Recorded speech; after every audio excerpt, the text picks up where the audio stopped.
Assalamualaikum warahmatullahi wabarakatuh. Perkenalkan, nama saya Andri Hadiansyah. Di sini saya akan mempresentasikan mengenai gargarisma. Ini poin-poin pembahasan yang akan saya bahas. Yang pertama ada definisi gargarisma, pengelompokan gargarisma, syarat-syarat bahan gargarisma, kelebihan dan kekurangan, cara pemakaian, mekanisme kerja gargarisma, formulasi gargarisma, evaluasi sediaan gargarisma, contoh sediaan gargarisma, serta review jurnal formulasi sediaan gargarisma. Definisi gargarisma.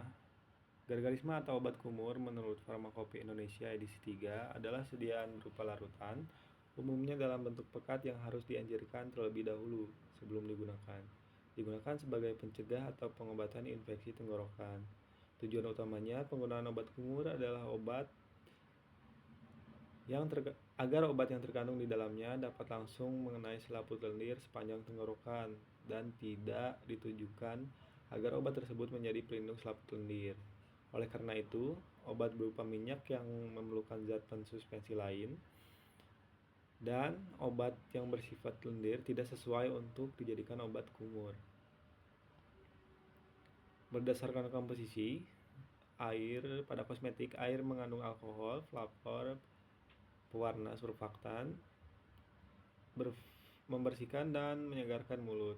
Ada antiseptik, mengandung antiseptik, membunuh atau menekan bakteri di mulut dan saluran nafas.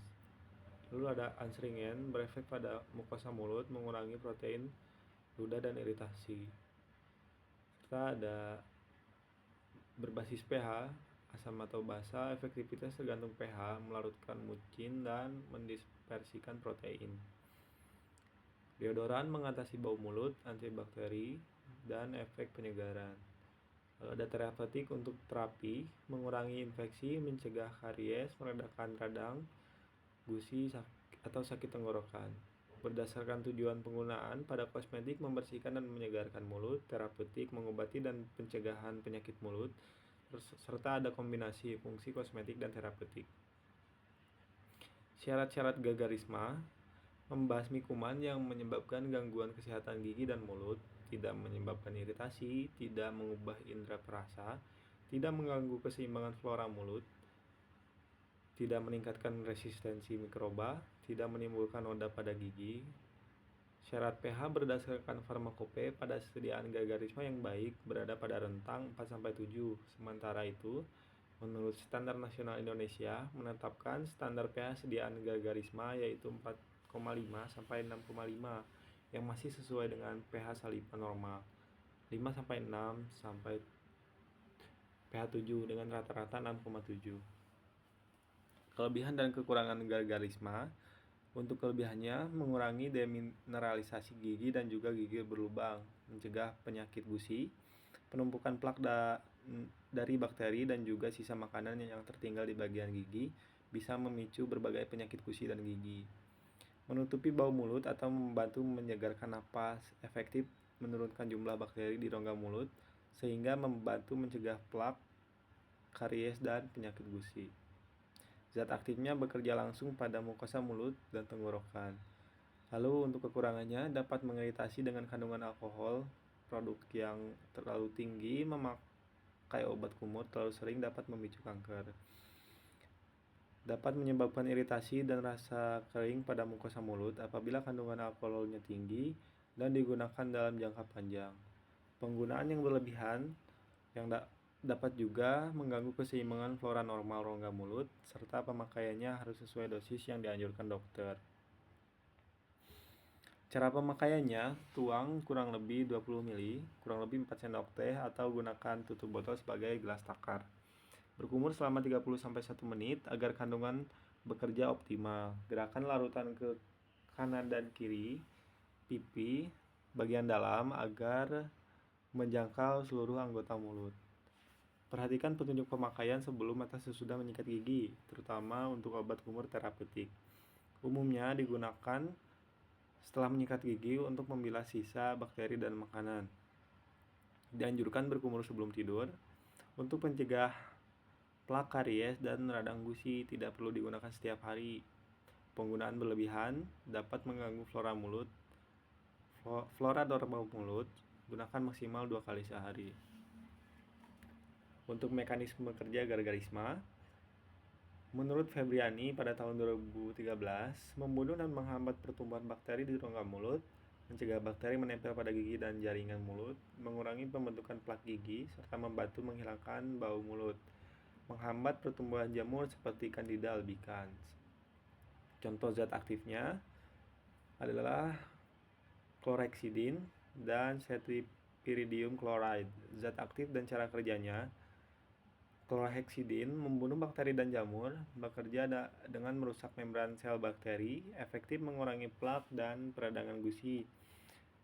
Pada cetipiridium chloride atau CPC membunuh bakteri penyebab plak dan bau mulut, mengganggu membran sel bakteri, menyebabkan kerusakan protein sel bakteri. Efek akhir dari penggunaan agar-agarisma: jumlah bakteri di rongga mulut berkurang, plak gigi dapat dicegah, serta kesehatan dan kebersihan mulut lebih terjaga. Ini untuk formulasi sediaannya. Rancangan formulasi agar-agarisma dibuat masing-masing 250 ml. Zat aktif bahan alamnya infusa 10%, glycerin 10%, mentos 1,5%, alkohol 70%, 10%, dan tambahkan aquade sampai dengan 250 ml. Untuk alatnya ada mortir, sorbet, sudip, benang wol, kertas perkamen, beker gelas, stemper, batang pengaduk, tisu, sendok tanduk, neraca analitik, serta botol sebagai wadah. Lalu ada cara pembuatan agar-agarisma: dilarutkan mentol dan alkohol 70% sampai larut, ditambahkan gliserin, aduk hingga larut, ditambahkan hasil infusa daun sirih, aduk sampai larut, lalu ditambahkan air sampai dengan 250 ml. Dilebihkan 10% pada penimbangan karena ada penyaringan agar komposisi sediaan tidak berkurang. Lalu selanjutnya ada evaluasi sediaan. Yang pertama ada uji organoleptis. Pengamatan organoleptis meliputi pengamatan perubahan bentuk, bau, rasa, dan warna. Hasil menurut parameter agar-agarisma berbentuk cairan warna jernih, dan baunya segar. Uji pH. pH diukur pada masing-masing formula agar-agarisma menggunakan pH meter. Sediaan agar-agarisma yang baik harus memenuhi persyaratan standar nasional Indonesia dengan standar pH yang diinginkan, yaitu 4,5 sampai 6,5.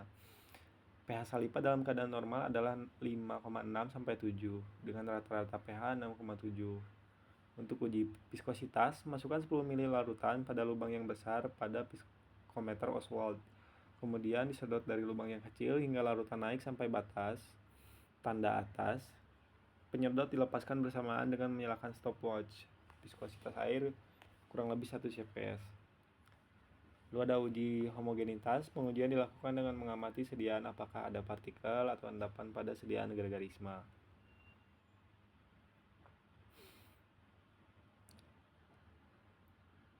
Pada evaluasi sediaan, volume terpindahkan sebagai jaminan bahwa sediaan sirup yang dikemas dalam wadah dosis ganda dengan volume yang tertera di etiket jika dipindahkan dari wadah asli akan memberikan volume sediaan seperti tertera di etiket. Pada uji stabilitas, pengujian dilakukan dengan menyimpan sediaan pada suhu kamar, biasanya 20 derajat Celcius selama 7 hari. Amati apabila terjadi perubahan pada organoleptis, pH, dan homogenitas sediaan. Dan ada uji hendonik. Sukarelawan sebanyak 30 orang diminta kesediaannya untuk mengkonsumsi sediaan obat kumur ekstrak daun sirih hijau dan memberikan pendapat mengenai warna, aroma, bentuk, rasa, dan homogenitas. Hasil yang diperoleh akan disajikan dalam bentuk skor. Ini ada contoh sediaan agar-agarisma. Yang pertama ada agar-agarisma Zoom-Gurgelm. Lalu ada agar-agarisma Propylacticum amara, ada hexadol, serta ada Enkasari herbal. Untuk review jurnal dengan judul formulasi agar-agarisma kombinasi ekstrak daun jamblang Syzygium sumini dan daun cengkeh Syzygium aromaticum serta uji aktivitas antibakteri terhadap Streptococcus mutans. Alatnya meliputi alat laboratorium standar farmasi dan mikrobiologi seperti autoklaf, inkubator, rotary evaporator, pH meter, piskometer, mikropipet, serta alat gelas untuk ekstraksi, formulasi, dan uji antibakteri. Bahan utama berupa daun jamblang dan daun cengkeh yang diekstraksi menggunakan etanol 96%. Bahan tambahan formulasi gargarisma meliputi sorbitol, mentol, natrium benzoat, gliserin, dan aquades. Bakteri uji yang digunakan adalah Streptococcus mutans. Metode penelitian diawali dengan determinasi tanaman untuk memastikan kebenaran spesies. Selanjutnya dilakukan ekstraksi simplicia daun jamblang dan daun cengkeh menggunakan metode maserasi dengan etanol 96% selama 3 kali 24 jam. Ekstrak kemudian diuapkan hingga diperoleh ekstrak kental dan dihitung rendemennya. Penelitian dilanjutkan dengan penapisan fitokimia dan karakterisasi simplicia. Formulasi gargarisma dibuat dalam 3 variasi konsentrasi ekstrak, yaitu 2%, 4%, 6%, serta 1 formulasi kontrol tanpa ekstrak. Evaluasi sediaan meliputi uji organoleptik dan pH selama penyimpanan 28 hari. Uji aktivitas antibakteri dilakukan menggunakan metode difusi agar terhadap Streptococcus mutans. Kemudian dianalisis secara statistik menggunakan uji ANOVA. Hasil penelitian, gargarisma kombinasi ekstrak daun jamblang dan daun cengkeh terbukti memiliki aktivitas antibakteri terhadap Streptococcus mutans, ditunjukkan dengan meningkatnya zona hambat seiring peningkatan konsentrasi ekstrak formula 6%, memberikan daya hambat terbesar sebanyak 8,6 mm. Evaluasi pH dan organoleptik juga menunjukkan sedia stabil sehingga formulasi dinilai efektif dan layak. Kesimpulannya adalah gargarisma merupakan sediaan obat kumur berbentuk larutan yang digunakan dengan cara berkumur untuk mencegah dan mengobati infeksi pada rongga mulut dan tenggorokan. Efektivitas gargarisma ditentukan oleh kemampuan zat aktifnya dalam bekerja langsung pada mukosa mulut, baik sebagai antibakteri maupun sebagai anti jamur, tanpa menimbulkan iritasi serta tetap menjaga keseimbangan flora normal mulut. Sediaan gargarisma yang baik harus memenuhi persyaratan fisik, kimia, dan keamanan, termasuk pH yang sesuai dengan saliva, stabilitas, homogenitas, dan kenyamanan penggunaan. Berdasarkan hasil formulasi, evaluasi, dan kajian jurnal gargarisma berbahan ekstrak tanaman menunjukkan aktivitas antibakteri dan anti jamur yang baik, serta stabilitas fisik yang memadai. Ini untuk daftar pustaka yang saya gunakan.